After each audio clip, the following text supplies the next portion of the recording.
Good morning friends, કેમ છો બધા? મજામાં? ઓકે, લાસ્ટ ટાઈમ આપણે જોયું હતું મેનેજ યોર સ્ટ્રેસની અંદર આપણે એક એક્સરસાઇઝ જોઈ હતી કે જેનું નામ હતું સ્ટોપ ઓવર થિંકિંગ.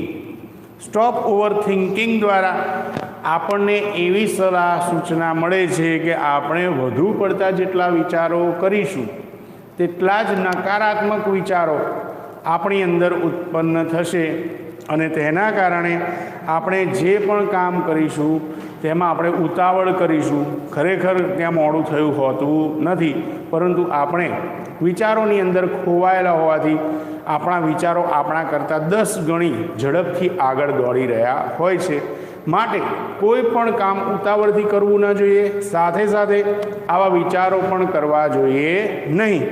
તો આ બાબતને ધ્યાન રાખીને આપણે શીખ્યા હતા કે વધુ પડતા વિચારો કરીને કોઈ પણ કામ કરવું જોઈએ નહીં. શાંત મગજ રાખીને આપણી વિચાર શ્રેણીને શાંત રાખીને આગળ વધવું જોઈએ.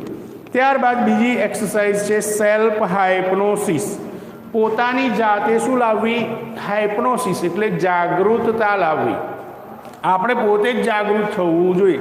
કોઈ આપણને કહે કે ભાઈ બેટા વાંચવા બેસ, લખવા બેસ, હોમવર્ક કર, એના કરતાં આપણે જ જાગૃત થવું જોઈએ કે ના યાર, હું 12th સાયન્સમાં છું તો મારે શું કરવું જોઈએ? મારું હોમવર્ક સમય કરી લેવું જોઈએ, વાંચન કરવું જોઈએ, બનાવવા જોઈએ.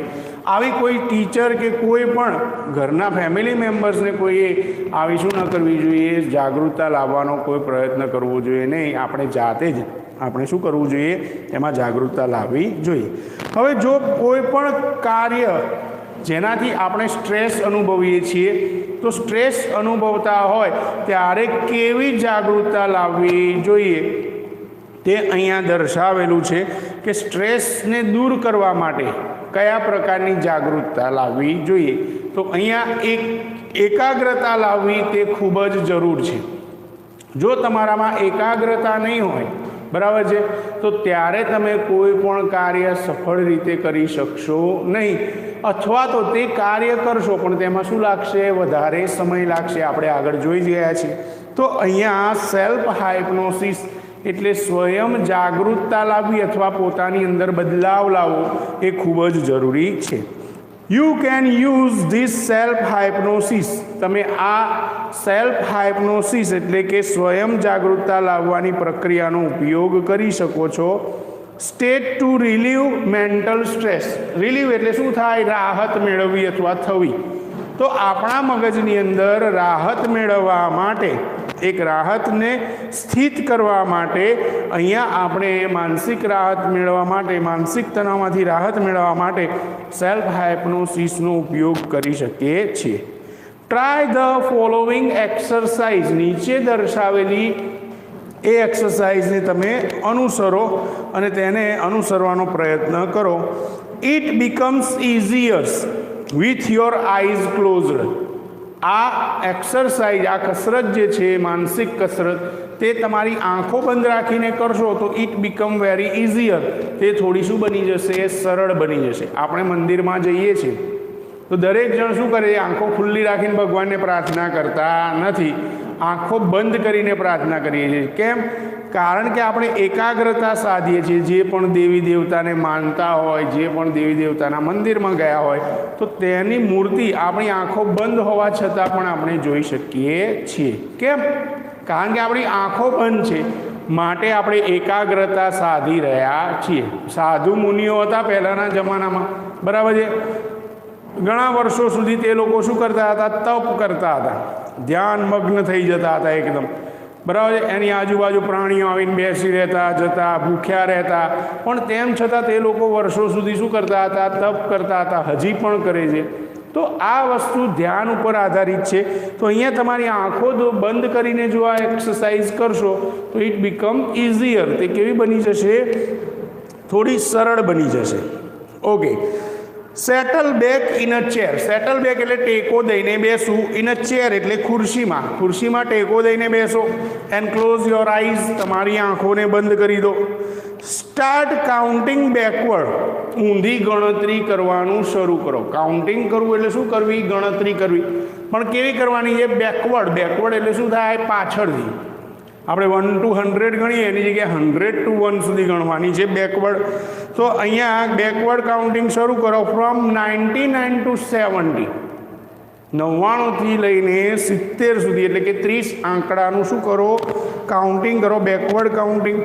કાઉન્ટ સ્લોલી, ધીરેથી ગણતરી કરો to fit in with your breathing.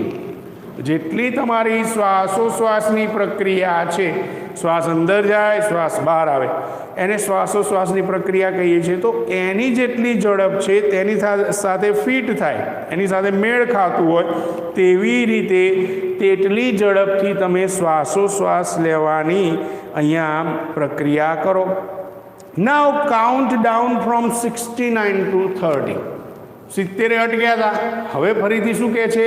69 to 30, ફરીથી 30 આંકડા છે તો તેની ઊંધી ગણતરી કરો. વાઇલ ઇમેજિનિંગ, જ્યારે કલ્પના કરતા રહો. ઇમેજિનિંગ એટલે શું કરવું? કલ્પનાઓ કરવી. શું કલ્પના કરવાનું કહે છે?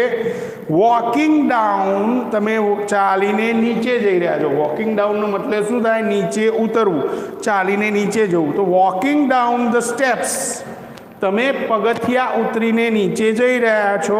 Of beautiful staircase. સ્ટેરકેસનો મતલબ શું થાય? સીડી, દાદરો અહીંયા લખેલું છે.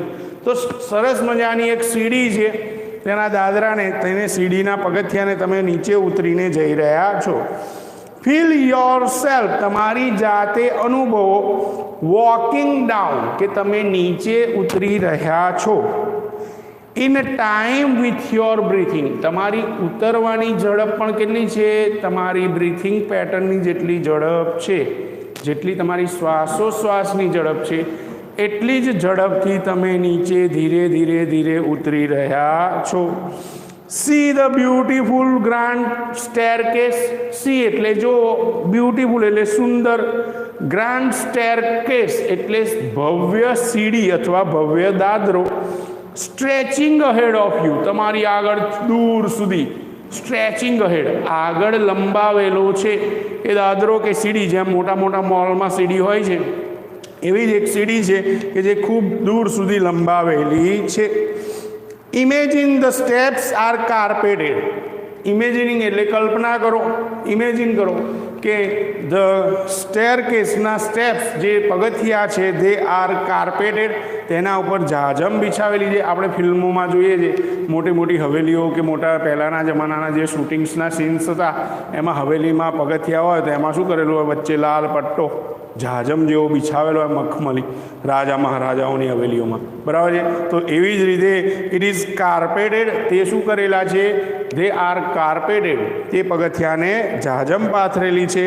સો ધેટ, કે જેથી your progress is as effortless as possible. તમારી પ્રગતિ, પ્રોગ્રેસ એટલે શું થાય? તમારી પ્રગતિ.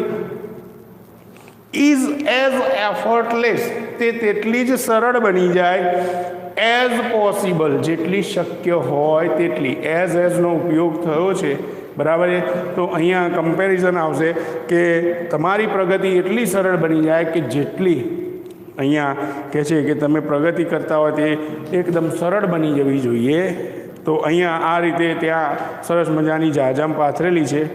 Count down from 29 to 0. હવે 30 અટકી ગયા હતા. નાવ કાઉન્ટ ડાઉન એટલે નીચે ગણતરી કરો ઊંધી પાછી. 29 to 0, 29થી 0 સુધીની.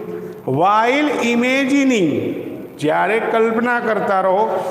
ડ્રિફ્ટિંગ ફર્ધર ડાઉન, કે તમે નીચે તરફ ઉતરી રહ્યા છો. ડ્રિફ્ટિંગ એટલે નીચે ઉતરવું, ફર્ધર એટલે આગળ, અને ડાઉન એટલે નીચે. તો અહીંયા નીચે તરફ તમે આગળ વધી રહ્યા છો. In a luxurious lift. Luxurious એટલે ભવ્ય, મોટી હોય, વિશાળ હોય. એઝ લાર્જ એઝ રૂમ, જાણે કે મોટો ઓરડો હોય અને મોટા રૂમ જેટલી. તમે જુઓ છો સામાન્ય રીતે ફ્લેટ્સ બને છે અત્યારે, ત્યાં 2-4 જણા આવી રહે એટલી જ નાની નાની લિફ્ટ હોય છે. પણ આ તો એવી ભવ્ય લિફ્ટ હોય કે જાણે કે મોટો ઓરડો હોય. કાર્પેટેડ, નીચે કાર્પેટેડ હોય એટલે કે જાજમ પાથરેલી હોય તેવું હોય. અને with views of landscape outside. તમે મોટા મોટા મોલમાં જશો, હિમાલયા મોલ છે, પછી અહીંયા અઘોરા મોલ છે, ત્યાં તમે જશો તો લિફ્ટનું કવર જે કરેલું હોય ને એ ફાઇબર હોય અથવા ગ્લાસ હોય, કાચ હોય, જાડો કાચ હોય, જેથી તમે બહારનું દ્રશ્ય જોઈ શકો. છેક 5મા માળ સુધી જાઓ તો તમે લિફ્ટની અંદર આમ રાહત અનુભવી શકો, બહારનું દ્રશ્ય જોઈને તમે ખુશ થઈ શકો.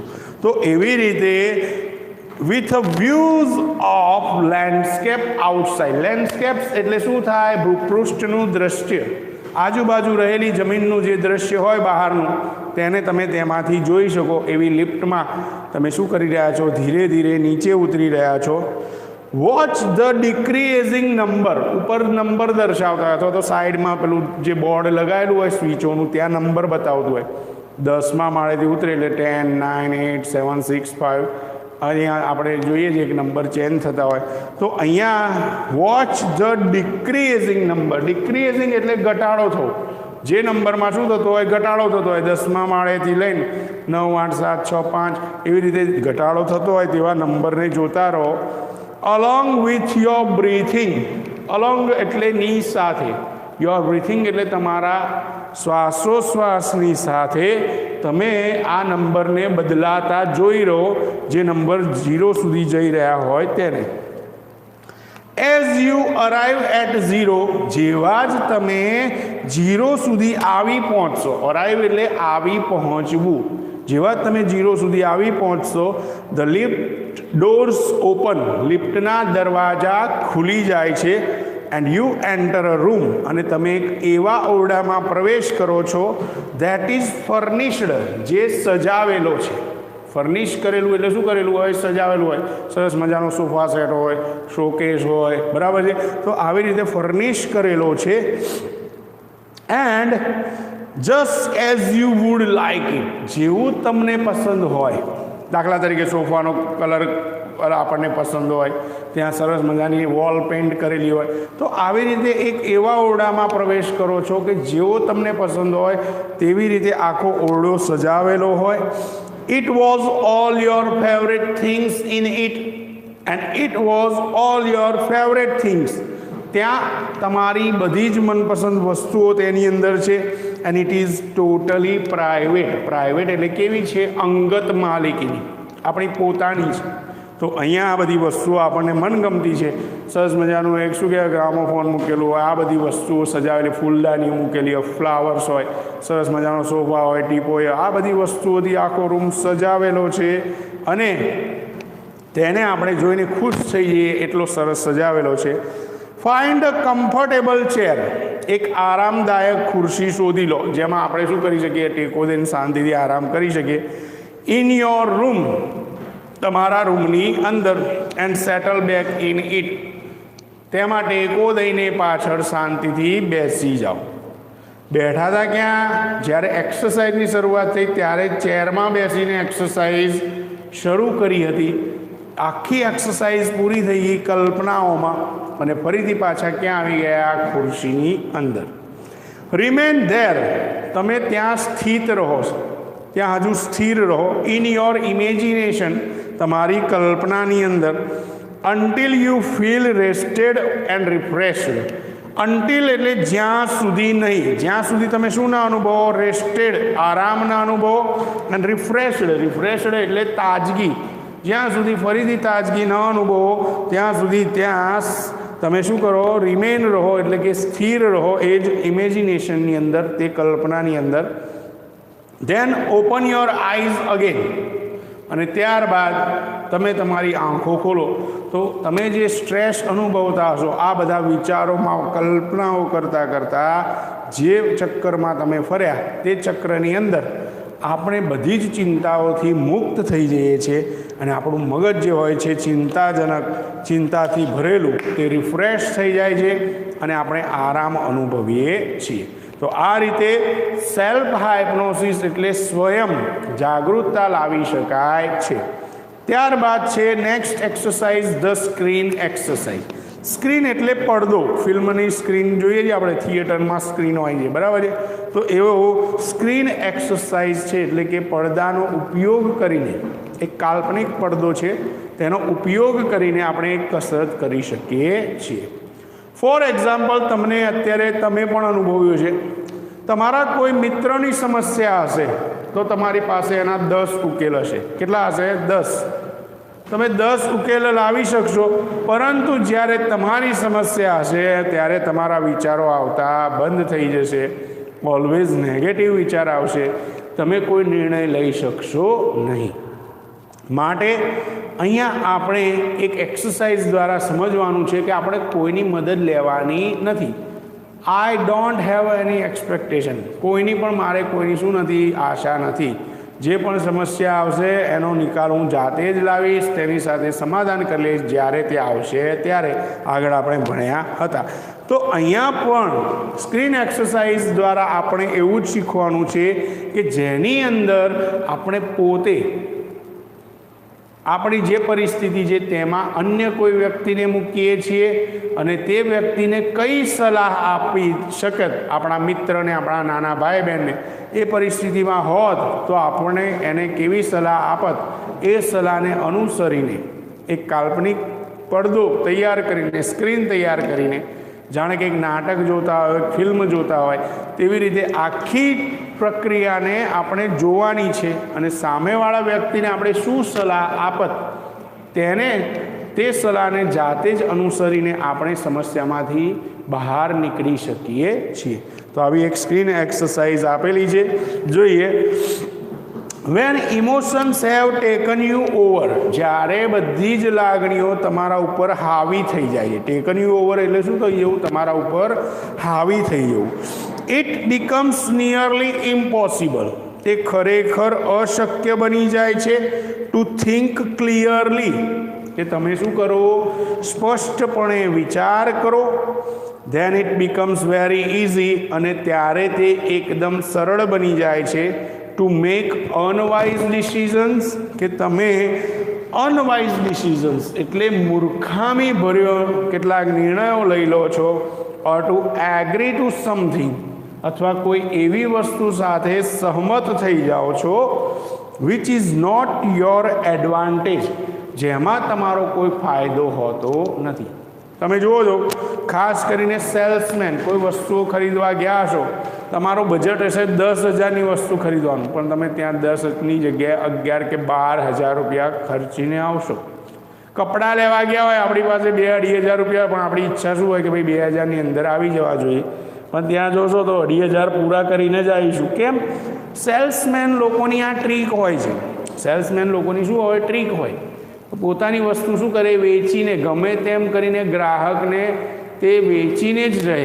અને આ એક પ્રકારની શું છે? ટેકનિક છે કે જેના દ્વારા તે લોકો સફળતા મેળવતા હોય છે. તો અહીંયા આપણે ઘણીવાર એવો નિર્ણય લઈ લઈએ છીએ કે જેમાં આપણને ફાયદો હોતો નથી, પણ તેમ છતાં આપણે સામેવાળાની વાતોમાં એવા આવી જઈએ છીએ કે આપણે જે નિર્ણય લઈએ છીએ એમાં આપણને ફાયદો નહીં પણ ખોટ જતી હોય છે, અથવા તો આપણે મૂર્ખામી ભર્યું એવું નિર્ણય લઈ લેતા હોઈએ છીએ. The screen exercise show you, આ સ્ક્રીન એક્સરસાઇઝ તમને દર્શાવે છે હાઉ ટુ સ્ટેપ બેક, કે કેવી રીતે પાછા ડગલા ભરવા, એટલે કે ભૂતકાળમાં જવું. And emotionally detach your self, અને માનસિક રીતે, ઇમોશનલી લાગણીશીલ રીતે તમારી પોતાની જાતને જોડી દેવી ફ્રોમ યોર કરંટ સિચ્યુએશન, તમારી વર્તમાન પરિસ્થિતિ સાથે, સો ધેટ, કે જેથી you can see more clearly, તેથી તમે સ્પષ્ટપણે જોઈ શકો વોટ ઇઝ ગોઈંગ ઓન, કે ત્યાં શું થઈ રહ્યું છે. તમે તમારી જાતને જાતે જ અનુભવશો કે સારું પ્રોબ્લેમ્સ ક્યાં છે, ઝઘડો કેમ થયો, એનું રીઝન શું હતું, કયા ટોપિક ઉપર દીધો. તમે જો બેક જશો, થોડી ક્ષણો આગળ જશો, તો તમને એનું મૂળ કારણ મળી જશે, એનું પ્રોપર રીઝન મળી જશે. તો અહીંયા આવી રીતે તમારે થોડું ભૂતકાળમાં જવાનું છે, હિસ્ટ્રીને ચેક કરવાની છે, તેનાથી ખબર પડી જશે કે આ જે નુકસાન થયું તેનું રીઝન શું હતું. તો આવી રીતે અહીંયા એક એક્સરસાઇઝ આપીએ. Taking an outside point of view, બહારના વ્યક્તિનો કોઈ વિચાર, મંતવ્ય સ્વીકાર કરીને, and imagining other person in your situation, બીજા અન્ય વ્યક્તિને તમારી પરિસ્થિતિમાં ત્યાં કલ્પના કરીને, it will put a new perspective, તે એક હકારાત્મક વિચારવૃત્તિને તે રજૂ કરે છે ઓન યોર સ્ટ્રેસ પ્રોબ્લેમ, તમારી જે તણાવયુક્ત સમસ્યા હોય છે તેની ઉપર. તો અહીંયા જે તણાવયુક્ત સમસ્યા છે એના ઉપર તમે પ્રોપર વિચાર કરી શકો છો, વિચારવૃત્તિનો ઉપયોગ કરી શકો છો. જો તમે કોઈ બીજા વ્યક્તિને તમારી સ્થાને તમે ત્યાં મૂકો તો. and so you can evaluate more calmly, જેથી તમે તમે તેનું નિરીક્ષણ કરી શકો છો more calmly, ખૂબ જ શાંતિપૂર્વક રીતે, what needs to be done, કે ત્યાં શું પ્રક્રિયા કરવી જોઈએ. તો અહીંયા આવી રીતે કહે છે કે તમે જો બીજા અન્ય વ્યક્તિને તમારા સ્થાને તમારી જ પરિસ્થિતિમાં મૂકી દેશો તો ત્યારે તમારા મગજમાં એવો વિચાર આવી શકશે કે ચાલુ આ વ્યક્તિને આ સમસ્યા છે તો મારે તેને શું સલાહ આપવી જોઈએ કે જેથી તેની જે પરિસ્થિતિ છે, ખરાબ પરિસ્થિતિ દૂર થાય, તેના તણાવને મુક્ત કરી શકાય. તો ત્યારે તમે આવો નિર્ણય લઈ શકો છો અને તેના કારણે શું નિર્ણય લેવો જોઈએ તેવું તમે જાતે નક્કી કરી શકો છો. વિથ યોર આઈઝ ક્લોઝડ, જોઈએ તમારી આંખો બંધ રાખીને, થિંક અબાઉટ ધ સિચ્યુએશન, તમારી જે પરિસ્થિતિ છે તેના વિશે વિચાર કરો. That is currently causing you stress. Causing એટલે કારણરૂપ બનવું, જે તમારા તણાવના કારણરૂપ બની રહી છે તે સમસ્યા અથવા તો તે પરિસ્થિતિને આંખો બંધ કરીને તેના વિશે વિચાર કરો. બીજું કહે છે imagine projecting the situation on to a screen. Imagine એટલે કલ્પના કરો, પ્રોજેક્ટિંગ ધ સિચ્યુએશન, પ્રોજેક્ટર દ્વારા શું કરીએ છીએ આપણે, પ્રોજેક્ટિંગ કરીએ છીએ પડદા ઉપર. તો આ પરિસ્થિતિને એક પડદા ઉપર પ્રોજેક્ટિંગ કરી રહ્યા હોય, તમે દર્શાવી રહ્યા હોય તેવી કલ્પના કરો. ઇન યોર માઇન્ડ, કે જે પડદો ક્યાં છે, તમારા મગજમાં. એઝ ઇફ, જાણે કે, જેમ કે. ઇટ વેર અ ફિલ્મ, તે એક ફિલ્મ હતી. યુ વેર વોચિંગ, જેને તમે જોઈ રહ્યા હતા. તો અહીંયા શું કહે છે, જે પણ પરિસ્થિતિ છે એ પરિસ્થિતિની કલ્પના કરો અને તેને એક પ્રોજેક્ટિંગ કરો, એટલે કે એને નિરૂપણ કરો એનું. શેના ઉપર? એક પડદા ઉપર કે જે તમારા મગજમાં રહેલો છે અને તેના દ્વારા તમે તે પરિસ્થિતિને પ્રોપરલી જોઈ શકો છો. તો આ રીતે તમારે કામ કરવાનું છે. એને એક ફિલ્મની જેમ જોવાની છે. જેમ ફિલ્મ જોવા જઈએ છીએ થિયેટરમાં તો આજુબાજુ અંધારું કરી દે છે, બરાબર છે? કેમ અંધારું કરી દે છે? જેથી આજુબાજુ ક્યાંય આપણું ધ્યાન બેધ્યાન થાય નહીં. અંધારું કરી દે તો આપણું સ્ટેટ સીધું જ કેન્દ્રિત હોય છે, આપણું ધ્યાન કોના ઉપર? પડદા ઉપર, અને જે કેરેક્ટર્સ હોય તેના ઉપર. તો અહીંયા આવી પરિસ્થિતિનું નિર્માણ કરવાનું છે. Okay, then include only what has really happen. Include એટલે સમાવેશ કરો. ઇન્ક્લુડ એટલે શું થાય? સમાવેશ કરો.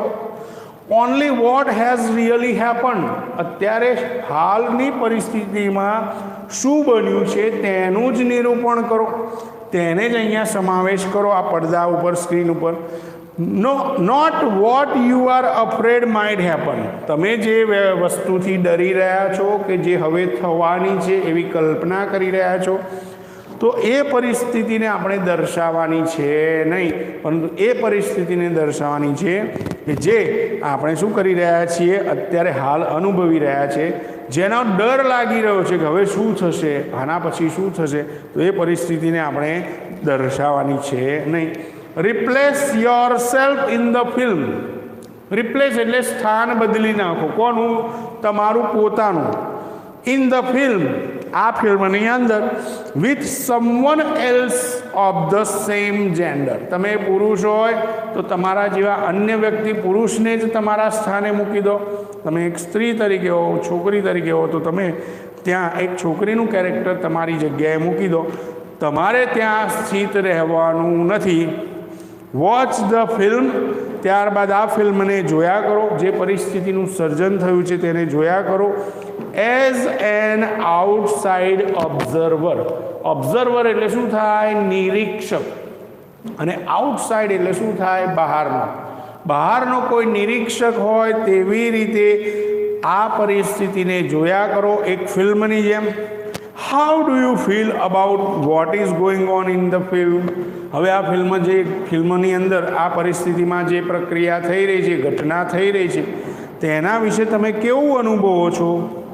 વોટ એડવાઇસ, કઈ સલાહ would you give the person, તમે તે વ્યક્તિને આપત, who is replacing you on the screen, તમારું સ્થાન જે વ્યક્તિએ લીધું છે, તમારા નાના ભાઈ બહેન હોય, તમારો મિત્ર હોય, સગાવાલા હોય, તો તેને તમે કઈ સલાહ આપત. તો આ વિશે તમે વિચાર કરો. Then open your eyes again, ત્યારબાદ ફરીથી તમારી આંખો ખોલો and act on your own advice, અને ત્યારબાદ તમારી પોતાની સલાહ ઉપર તમે આગળ ક્રિયા કરતા વધી જાઓ, આગળ વધતા રહો, જેથી તમારી જે સમસ્યા છે તે શું થઈ જશે, દૂર થઈ જશે. તમે જોયો ખાસ કરીને મિત્ર વર્તુળની અંદર ઘણા બધા લોકો આપણને શું કરશે, આઈડિયાઝ આપશે. આપણી સમસ્યા હશે તો આપણે ઘણા બધા લોકો કહે છે કે યાર આવું કરીને તો આ પ્રોબ્લેમ સોલ્વ થઈ જશે, બરાબર. આપણે ઘરની સમસ્યા હોય તો બીજા ફેમિલી મેમ્બર્સ આપણને શું કહે છે કે ના ભાઈ આવી રીતે તારે અનુસરવું જોઈએ, આવી રીતે તારે ફોલો કરવી જોઈએ.